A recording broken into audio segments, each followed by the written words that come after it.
Hello everyone, what's up? It's me again, Junkmaster 3, and it's time for a pretty big new update video. And yeah, I'm gonna start with the other titles first, and I'm gonna end it with the horror titles that I picked up. So yeah, it's pretty damn many films to go through. So yeah, there's no time to waste. So I'm just gonna begin right away. First up, we have this is like a family horror type of film. I'm not too sure what to call it, but a film called Monster House. I've heard some good things about it, and I thought like, well, if it has some horror elements, and then I'm really in for something fun probably. So yeah, Monster House. And then this one I picked up because it looked so stupid and so bad. Because I read about this movie and it's supposed to be pretty damn bad, but yeah, still looks hilarious in some weird way. Merlin's Shop of Mystical Wonders with Ernest Borgnine. Not too sure how big of a role he has in this film, but yeah, just looked so stupid, so I just had to pick it up. So yeah, it was pretty cheap as well. So yeah, Merlin's Shop of Mystical Wonders. Then I know for certain that many people really hate this film, but this is one of these films which I feel is like so bad it's good, and I think it has some sort of weird charm to it, and that movie is Mac and Me. Most people probably know about this film already, but the obvious like E.T. knockoff or ripoff, but yeah, and there's not really any explanation of why he's called Mac. It's just like, oh, we're going to McDonald's. So what's we gonna name this alien thing? Oh, we're gonna name him Mac after McDonald's. So yeah, and this whole film is basically like just a commercial for Coca-Cola. So yeah, Mac and Me, weird ass film, but still entertaining in its own way. Then we have a film called Daryl. One of the reasons why I picked up this one was because this was supposed to be. Because when this came out, there was another film which came out after this, which was called Deadly Weapon, I believe, which came out in 1989, which I watched on YouTube. And I really liked that film, and I heard that that was supposed to be sort of a sequel to this one, but they just scrapped that idea and they went with something else. But yeah, I'm a big fan of Deadly Weapon. And yeah, I might like this one as well. I'm not too sure how if this is any like better or worse than the other one, but yeah, Daryl. Then we have this looks really weird and really sleazy in a way. So yeah, that's the reason why I picked it up. Foster Pussycat Kill Kill. Just that title alone sounds really stupid. I think it was Horrible Reviews who talked about this one in one of his videos. I'm not too sure if it was a review video or some overview video, but I was like, well, that sounds bonkers. So I need to pick it up just because of the title alone. So yeah.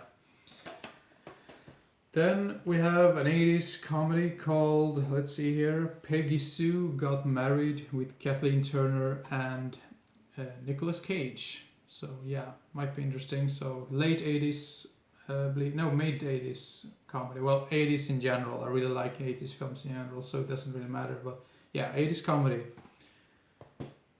And then we have a film by, this director has made some pretty weird and still entertaining films. I'm really like going more and more into his films, or like have gotten more and more into his films. So yeah, Coonskin by Ralph Bakshi. And according to the back of this DVD, this is the film which he was most pleased with himself. Yeah, Coonskin, best film according to the director himself. Best. What did I say? Best film that the director has made according to himself. Yeah, that was what I was supposed to say. Sorry, I'm mumbling today. Then we have a film called Perfect Blue. I've heard this is supposed to be sort of controversial in a way. I'm not too sure how or why, but it's gonna be really interesting to see why. So yeah, Perfect Blue, an anime film, a manga. Anime film. That was it. Yeah. Then we have a film called The Fan, not to be confused with The Fan, which came out in the 90s, I believe. I think Wesley Snipes was in that film, but this is from the early 80s, and it's sort of like a story, I believe, about someone being really obsessed with someone and stalking them, and yeah, all type of weird shit. But yeah, The Fan from the early 80s. And then this one is another one which I was like, well, this looks hilarious and bonkers, and I mean, this cover art is really great, and the title is pretty damn funny as well. So yeah, King Kung Fu. And I was really shocked because when I bought this, I was like, I was showing this like cover art to my father, and I said, why, like we talked about like cover arts in general and why I prefer the older cover arts, because they were like pretty much like handmade or like painted. And he's like, well, I think I've seen this film before. I'm like, what are the odds that he has seen this weird ass film? Because this is from the late 70s, and I haven't heard anyone talk about it. It seems to be very like obscure. So I was really like surprised by that. But anyway, King Kung Fu. Then we have an action sci-fi type of film, I believe, or thriller, with Rutger Hauer, rest in peace.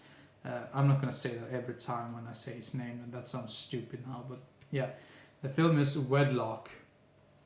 This is sort of reminds me of Battle Royale, even though this came before Battle Royale, with the whole thing on the neck, and it's like gonna explode if you do something stupid or try to remove it and stuff like that. So yeah, Wedlock, that's one of the main reasons why I bought it. So really like those survival type of films in general. So yeah, Wedlock. Then we have a film, a thriller, 90s thriller with Jamie Lee Curtis called Mother's Boys. Really glad to have this film in my collection. I've been on the hunt for this for quite some time, because I've heard this is sort of like, it actually says here on the back, that another reason why I really want to see this, the fatal attraction of the 90s. So yeah, some tense thriller probably. So yeah. Then we have some Western films. I think all of these are from the 60s. I can be so wrong about that, but yeah. The first one is called The Bounty Killer. Yeah. And then we have a film with Rod Steiger and James Coburn, A Fistful of Dynamite. And then a film by Enzo G. Castellari, a film called Any Gun Can Play. So yeah, I still haven't watched his Bronx trilogy yet, which I'm a little bit ashamed of, but yeah. Then we have a film, another Western called Bandolero, another blind buy, 60s Western. This one I believe came out in the 70s, but I can be so wrong about that. But yeah, it doesn't say on the back. But yeah, this film is called Kid Vengeance with Lee Van Cleef, and Lee Van Cleef plays the bad guy in this one as well. Heard some mixed things about it, to be honest, but yeah, I was like, oh, Lee Van Cleef in a Western, can't go wrong with that, I believe. Then we have sci-fi film, sci-fi triple pack with yeah, Doug McClure's Lost Worlds. So these are the films. The films included in this is The Land That Time Forgot, At the Earth's Core, and Warlords of Atlantis. I believe most of these are from the 70s. I can be so wrong, but yeah, 70s sci-fi in general might be really fun and entertaining. So yeah, really looking forward to see these ones. Then now I've been mumbling for almost 10 minutes, so I'm gonna speed up. Now the rest of these films are basically horror films. So yeah, first off we have Beyond the Gates, which I saw quite recently. A really nice little homage to the 80s. So if you like the 80s in general, or you're like in love with those throwback films that honors the 80s, sort of say, I think you might enjoy this one. Don't have like any like really high expectations for it, but it's a fun film in general that more people should see. Then we have this is supposed to be like Lost House on the Left, but on a train instead. And that film is Night Train Murders. Yeah. Yep. Then we have, this is the Swedish title on the front cover, but this movie is called, in English, the original title is The Incredible Shrinking Man. That looks creepy as hell, just that on the cover art. Like he's forced to battle like a spider, which is just really big. Yeah. 50s film, I believe. And this is the first film of the whole... I'm not really sure how many films they made about this like character or whatever, but I think this is the first one. The Face of Fu Manchu with Christopher Lee. I've heard mixed things about these films. I think half of them are pretty damn good and half of them are really crap, but that's just what I've heard. So yeah, The Face of Fu Manchu. I'm not very sure how to pronounce it either, but yeah. Then we have sleazy 70s horror thriller type of film with none other than Klaus Kinski, and it's directed by Jess Franco, so I'm guessing it's gonna be really sleazy.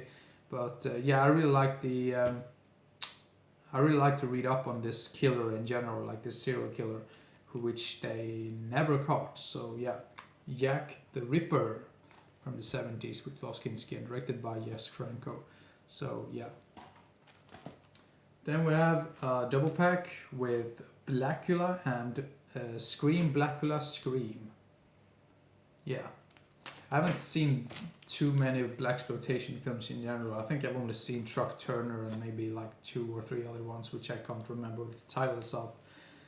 Then we have Impulse. Not too sure if this is a horror film, but when I looked it up on IMDb, it was categorized as like mystery, horror, thriller, I believe, but I'm not too sure. But yeah, Impulse. This is from the early 90s. No, not early 90s. Early 80s, sorry. 84, so yeah. Then we have, I think this is a sort of a ghost film, but this is an 80s one from the late 80s called Lady in White. Then this might be more of a sci-fi film in general. Phase 4. Like a weird like ants on the front cover. An angry ant probably. Then the next 3 following titles are Herschel Gordon Lewis films. First off, The Gruesome Twosome. The next one, The Gore Girls. And the last Herschel Gordon Lewis film that I picked up was A Taste of Blood. I really like this cover art. Sort of reminds me of some of those older like VHS releases in general. So yeah, A Taste of Blood. And then we have, this is supposed to be sort of like it says here on the front cover, it's the 70s version of the cult classic Freaks. Freaks is a film which I still haven't picked up or seen, so I really need to do that, but this is the 70s film called The Freak Maker. I also believe this goes under another name, which I unfortunately can't remember at the moment, but this cover art is really cool. So yeah, Freak Maker. Oh, let's see, I don't know, I really need to speed up. Then we have Torture Garden, complete blind buy, 60s horror film.